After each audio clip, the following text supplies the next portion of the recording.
Bon, je suis physicien théoricien, donc mon discours va être sensiblement différent du précédent, et pourtant vous allez voir que peut-être vous allez trouver quelques ressemblances. C'est un peu une surprise pour moi, mais vous allez voir.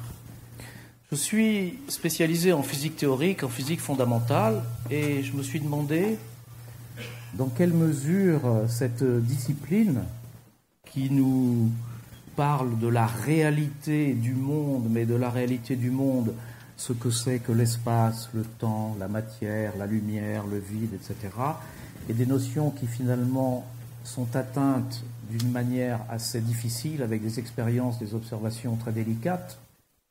Et c'est pour ça qu'on parle de physique fondamentale, parce qu'il s'agit de questions fondamentales et très difficiles à aborder. Et je me suis demandé dans quelle mesure cette discipline pouvait nous aider et nous guider dans notre vie personnelle, dans notre vie de tous les jours. Et je suis arrivé à plusieurs réponses, et j'en ai choisi une pour vous en parler ce soir. Il y en a d'autres, par exemple une qui est très intéressante, c'est de s'interroger sur la créativité de ces scientifiques qui nous ont donné des résultats remarquables, comme Einstein ou Newton ou Galilée et bien d'autres. Et c'est extrêmement intéressant, extrêmement enrichissant. Et quand on s'interroge sur les raisons de cette créativité, bon, bien sûr, il n'y a pas de miracle, il n'y a pas de réponse toute faite, mais on retrouve certains des aspects que l'on vient d'entendre. Mais c'est un autre aspect que je veux évoquer ce soir. C'est la leçon que je voudrais tirer, c'est finalement qu'il faut se méfier de notre intuition. Ou pour reprendre ce qui a été dit tout à l'heure, se méfier de nos impressions premières. Alors, ce n'est pas tout à fait dans les mêmes circonstances. Il ne s'agit pas tellement de rencontres avec des collègues ou des personnes que l'on est amené à fréquenter, mais se méfier de ces impressions d'une manière générale et quand on veut comprendre ce qui se passe autour de nous. Et pour cela, j'ai choisi un exemple qui va être tiré de la physique fondamentale, de la relativité générale, qui est une théorie dont, bien sûr, vous avez entendu parler et que vous ne connaissez peut-être pas dans tous ses détails, et je vais vous en dire quelques mots. J'aurais pu choisir aussi une autre branche de la physique théorique qui s'appelle la physique quantique, qui est pleine également de surprises.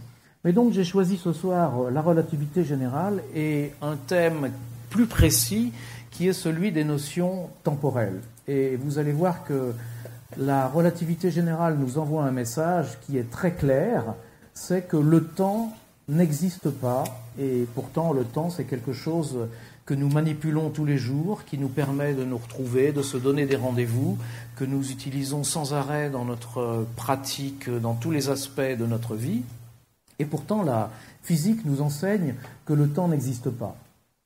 Et je voudrais faire une précision qui est aussi très importante, parce que quelquefois, et moi-même je viens de vous le dire, la théorie de la relativité générale nous déclare que le temps n'existe pas. Mais en fait, ce n'est pas tout à fait ça. C'est que c'est l'observation du monde, très précise, par les physiciens, par leurs expériences, par les observations, qui nous enseigne que le temps n'existe pas. Et c'est ensuite la relativité générale, par l'intermédiaire d'Einstein, qui en a été le créateur, c'est Einstein qui, par cette théorie, nous donne une interprétation du monde qui tient compte de ce fait établi que le temps n'existe pas. C'est-à-dire, ce n'est pas la relativité générale ou n'importe quelle théorie qui va vous dire spécifiquement le temps n'existe pas, mais c'est l'observation du monde, l'expérimentation sur le monde, la recherche que font les physiciens de manière pratique et concrète, qui nous dit le monde tel qu'on le découvre est incompatible avec l'existence du temps, et ensuite, la relativité générale construite par Einstein va nous donner une description du monde qui prend en compte ce fait, mais qui, je répète, est un fait d'observation, un fait d'expérience. Le temps n'existe pas. Et pourquoi j'ai choisi ce sujet-ci ? Parce que, évidemment, l'existence du temps, qui imprègne tellement nos existences, c'est quelque chose dont nous avons l'intuition, c'est quelque chose qui nous semble évident. Le temps existe évidemment, on a envie de dire. Eh bien pourtant, non, l'observation du monde nous dément. Alors, pour commencer, avant de rentrer dans le sujet de la relativité générale, je veux simplement vous exposer un résultat d'expérience très précis. J'aurais pu en choisir beaucoup, mais je vais vous en donner un qui est très précis, qui a été accompli il y a quelques années et qui va illustrer le fait que le temps n'existe pas, qui vous en donnera une expérimentation, si vous voulez, concrète. Donc, il s'agit des horloges les plus précises que les hommes aient jamais construites. Ce sont des horloges atomiques. Ce sont des horloges atomiques très compliquées, des systèmes très compliqués, qu'on appelle dans ce cas particulier des fontaines optiques, pour des raisons que je ne vais pas vous expliquer ici. Et ces horloges sont extrêmement précises. C'est-à-dire, si vous avez une montre et que votre montre ne va pas avancer, disons, d'une seconde ou retarder d'une seconde en une année, bon, vous allez être, je pense, assez satisfait. Moi, je n'ai jamais eu de montre aussi précise. Bon, eh bien là, les horloges dont je vous parle, on peut être sûr que sur les 13 milliards d'années d'existence de l'univers, elles n'avancent ou ne retardent pas de plus d'une seconde. Donc, c'est l'horloge la plus précise que l'on ait jamais pu construire, et c'est même difficile d'imaginer mieux. Bon, alors, les physiciens ont construit des horloges comme ça, et si vous les laissez l'une à côté de l'autre, eh bien, elles sont parfaitement synchronisées. Quand vous les mettez à l'heure, vous les mettez évidemment à la même heure, et elles indiquent toujours la même heure, tant qu'elles restent l'une à côté de l'autre. Mais vous prenez une de ces horloges, et puis vous l'amenez lentement à l'étage au-dessus dans le bâtiment, vous la laissez un moment à l'étage au-dessus, et puis vous la redescendez. Et lorsque vous la redescendez, eh bien, son indication ne coïncide plus avec l'indication de l'autre horloge, alors que ce sont deux horloges parfaites. Alors bien sûr, elles ne vont pas être décalées d'une seconde ou d'une minute, mais d'une petite fraction de seconde, mais que leur précision permet de mesurer. Ça veut dire quoi ? Ça veut dire tout simplement qu'il y a une chose qui est sûre, c'est que puisque les deux horloges marchent à la perfection, et puisqu'elles donnent des résultats différents, si le temps existe, il y en a au moins une des deux qui ne donne pas le temps, qui ne mesure pas le temps. Et si vous prenez 10 horloges différentes, que vous leur faites des trajets différents dans le bâtiment, encore une fois, c'est quelque chose qui a été réalisé, simplement en montant l'horloge à l'étage au-dessus, quelques mètres plus haut, vous aurez, avec 10 horloges, 10 résultats différents, avec 100 horloges, 100 résultats différents. Et il n'y a aucune raison de penser qu'il y en ait une qui indique le temps et l'autre qui indiquerait autre chose. Alors on pourrait imaginer, il y a plusieurs temps. Il y a le temps numéro 1 qu'indique l'horloge numéro 1, le temps numéro 2, mais à ce moment-là, vous allez être obligé d'imaginer que des temps, il y en a 2. Si vous avez 10 horloges, il y en a 10. Si chacun a son horloge, il y a combien ? 7 milliards d'habitants sur Terre, il y aura 7 milliards de temps différents, etc., etc. Il n'y a pas de limite. Donc, il est impossible d'imaginer que le temps ait 7 milliards de facettes comme ça. Et finalement, la seule manière de s'en sortir, et c'est ce que font les physiciens, et ça a été confirmé par d'expériences d'autres types que je n'ai pas le temps d'exposer ce soir, mais finalement, la seule vision cohérente du monde, c'est de dire le temps n'existe pas. Alors, qu'est-ce que mesure une horloge ? Eh bien, une horloge mesure finalement une durée. Ce n'est pas du tout la même chose. C'est-à-dire, l'horloge mesure la durée qui s'écoule depuis le moment où on la met à l'heure jusqu'au moment où on va la lire.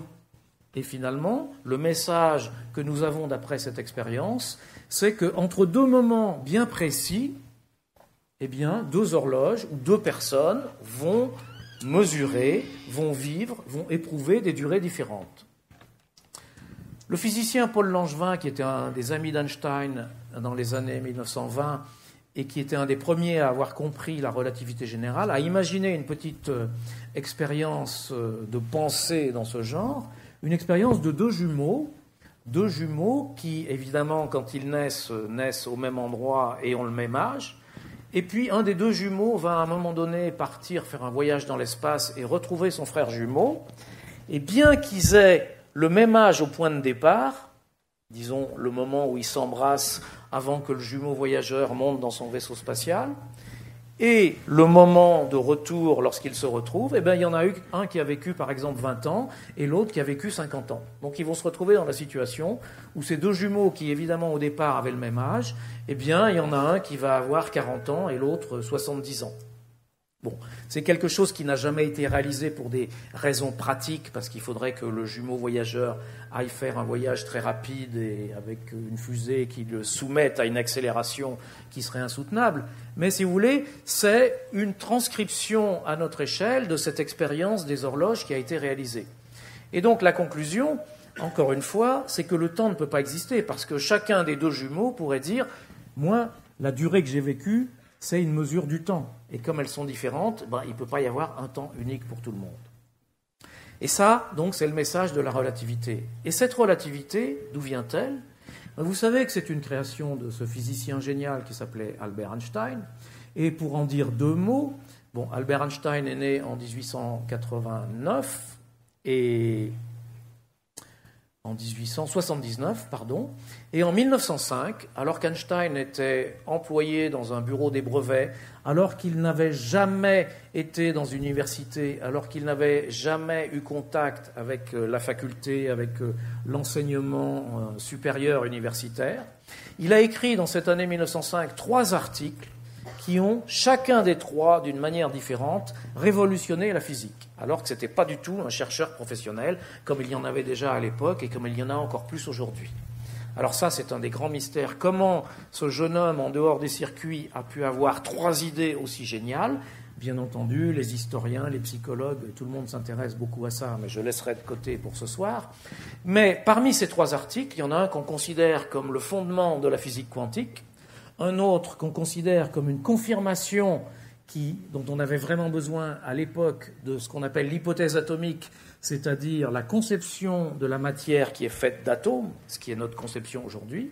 Et le 3e article fondait cette théorie de la relativité parce qu'Einstein a découvert cette chose fondamentale que le temps n'existe pas. Il ne l'a pas découvert de la manière que j'ai indiquée précédemment, parce que les expériences que je vous ai mentionnées qui ont été faites il y a quelques années n'était pas du tout à la portée de la technologie de l'époque.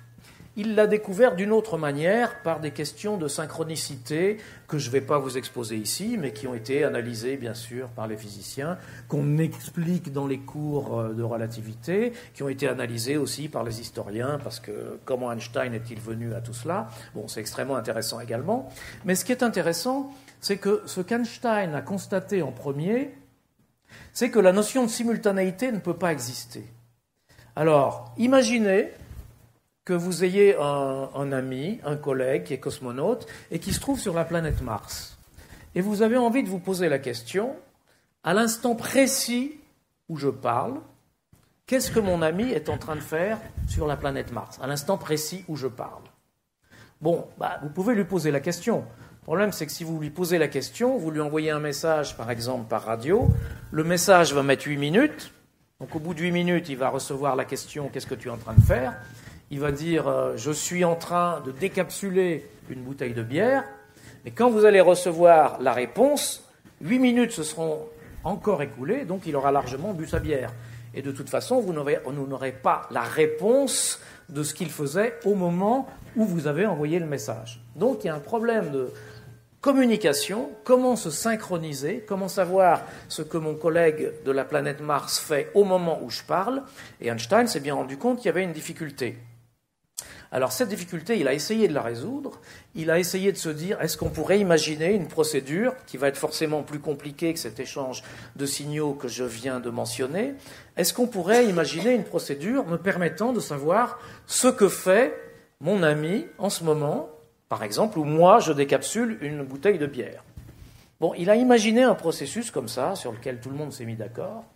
Eh bien, j'applique ce processus, qui est un peu compliqué, mais qui est tout à fait réalisable en pratique, et j'arrive à la conclusion, pendant que je décapsule ma bouteille de bière, mon ami sur Mars est aussi en train de décapsuler sa bouteille de bière. Le problème, c'est que si mon ami sur Mars est en train de faire exactement la même chose que moi, et de se demander qu'est-ce qu'il fait au moment où lui décapsule sa bouteille de bière, il va trouver que je suis en train de finir de la vider. Et donc, absolument impossible de se mettre d'accord, et il n'existe aucun moyen, sur la notion de simultanéité. C'est-à-dire, moi, je vais penser que au moment où je décapsule ma bouteille, mon copain décapsule sa bouteille. Lui, il va penser qu'au moment où il décapsule sa bouteille, j'ai déjà quasiment fini ma bière. Et il n'y a aucun moyen de se mettre d'accord. C'est donc une impossibilité de la simultanéité, et c'est donc aussi une impossibilité du temps. Parce que si le temps existait, si par exemple on pouvait dire il est actuellement 20 heures dans tout l'univers, ben, la notion de simultanéité, elle serait très bien définie. Il suffit de dire à l'autre, regarde ta montre qui indique le temps, si on indiquait le temps, et dis-moi ce que tu as fait à 20 heures, et moi je sais ce que j'ai fait à 20 heures, j'ai décapsulé ma bière. Bon, et dans ce cas-là, on pourrait se mettre d'accord sur une réponse. Donc si vous voulez, l'impossibilité de se mettre d'accord sur une réponse qui a été trouvée par Einstein, puis qui a été confirmée de manière multiple depuis, nous indique que non seulement la notion de simultanéité n'existe pas, mais la notion de temps ne peut pas exister. En revanche, la notion de durée existe parfaitement. Ce que mesure une horloge, encore une fois, c'est la durée qui s'est écoulée pour cette horloge précise depuis le moment où on l'a mise à l'heure. Et donc, finalement, le fait que pour deux horloges qui vivent deux histoires différentes, parce qu'il y en a une qui est à l'étage au-dessus, les durées ne coïncident pas, ça nous étonne, bien sûr, et ça nous empêche de faire ce qu'on fait d'habitude, c'est-à-dire de dire, on prend toutes les durées qui coïncident toutes, et de dire, on appelle ça le temps. Maintenant, si les durées ne coïncident plus, eh bien, on ne peut plus appeler ça le temps. Dans la vie courante, bien entendu, comme les différences dont je vous parle, c'est des microsecondes, on s'en fiche complètement. Et donc, ce que nous appelons le temps, ça vient du fait que toutes les durées que nous vivons, par exemple, entre le moment où nous entrons dans cette pièce et le moment où nous allons en sortir, nous vivons chacun des durées différentes, mais différentes d'une fraction de seconde. Donc, tout se passe comme si c'était les mêmes durées. Donc, on va dire, on a tous vécu la même durée, on appelle ça le temps, et pour la vie courante, ça marche très bien. Mais on sait maintenant, on le sait avec la physique des particules qui vont très vite, avec les rayons cosmiques, avec l'astrophysique, avec la navigation spatiale, avec les télécommunications spatiales, avec le système GPS. Grâce à tout ça, des millions et des millions de fois chaque jour, on vérifie que le temps n'existe pas et ne peut pas exister. Alors, quelles conséquences dans la vie de tous les jours? Et je finirai par là. Bon, la première, c'est que donc, comme je vous l'ai dit, il faut se méfier de ces intuitions, de notre intuition qui nous dit le temps, évidemment, ça existe. Nous méfier des premières impressions. Et puis aussi, ça veut dire que sur nous-mêmes, qu'est-ce que nous sommes nous-mêmes? Qu'est-ce qu'est mon ami cosmonaute? Parce que je ne peux pas penser à mon ami cosmonaute à l'instant présent, parce que je ne sais pas ce qu'il fait à l'instant présent et je n'ai aucun moyen de le savoir. Il faut que je pense à mon ami cosmonaute comme quelqu'un qui vit une histoire de son passé, avec son présent, avec son futur, qui décrit une histoire. Et moi-même, qui suis-je? Si je veux me définir, je ne suis pas seulement celui qui vous parle en ce moment. Je suis celui qui a pris le train tout à l'heure, je suis celui qui a fait... Incident technique, c'est pas grave. Je suis celui qui a fait tel voyage il y a quelque temps, qui a écrit un livre, qui a rencontré un tel ou un tel. Je suis celui aussi qui va reprendre le train demain, qui va faire tel autre voyage. Donc si je veux me définir moi-même, je ne me définis pas tel que je suis à un instant, à l'instant présent, mais je définis ce que j'appelle ma ligne d'univers, c'est-à-dire la continuité de tous les événements que j'ai vécus de ma naissance à ma mort. Et ça, c'est moi.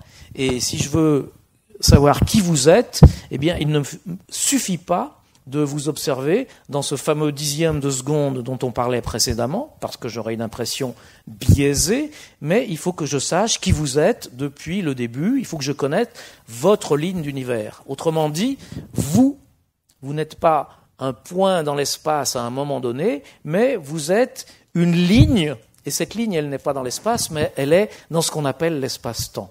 Et donc, finalement, ce message fondamental, qui paraît un message relativement abstrait, de ces théories de la relativité, qui nous disent, non, on ne vit pas dans l'espace et dans le temps, mais on vit dans quelque chose de plus compliqué qu'est l'espace-temps. Je ne vais pas vous définir aujourd'hui ce que c'est que l'espace-temps, mais finalement, ça s'applique aussi, je pense, à notre vie de tous les jours, et peut-être il nous faut là aller un peu contre notre intuition, c'est-à-dire que ce qui existe, à savoir moi-même, nous-mêmes, vous-même, mais aussi n'importe quel objet, un objet, c'est pas quelque chose qui est à un instant donné dans l'espace, mais c'est quelque chose qui est une histoire dans l'espace-temps. Et donc, si on veut comprendre la réalité du monde, il vaut mieux parler en histoire qui se déroule non pas dans le temps, mais dans l'espace-temps, parce que le temps, si on veut être strict, il n'y en a plus. Et donc, nous sommes tous des histoires. Tous les objets que nous rencontrons, que nous côtoyons, sont des histoires. Et donc, je pense que notre vision du monde, aussi bien en physique fondamentale, doit s'inspirer de la physique fondamentale et dire que nous vivons dans un espace-temps, contrairement peut-être à notre intuition. Merci.